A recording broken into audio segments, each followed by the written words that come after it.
The incentive is very important in the sense that you have a budget at which you are going to make your film.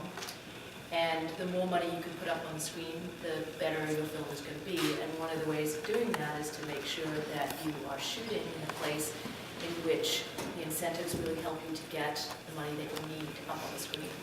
And I think there's something that's important when, as a producer looking at Georgia or looking at Louisiana, there's a reputation that each of these states have, and the reputation that North Carolina has is that it's a very clean and it's a very direct refund, and it's not messy at all. You don't have to worry about other interim people taking off fees at the top.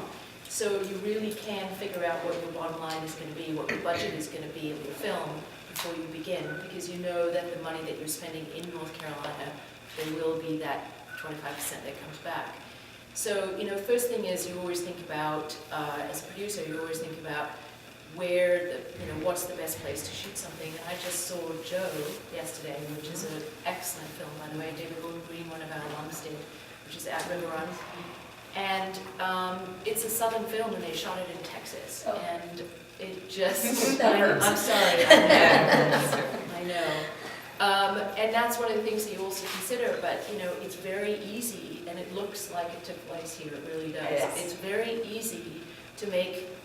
The only place that's a little difficult is Canada sometimes. Canada, Toronto, and New York City, they don't really translate. But other than that, it's really easy to make a location look like the location it's supposed to be in the film. So the fact that North Carolina actually has this breadth and depth of different kinds of locations, the ocean, the mountains, the cities, it really actually is a great place to come to shoot in that sense as well. So that in the incentive, on top of the fact that the locations are so broad, and the crew base is important. It's an important part of the decision.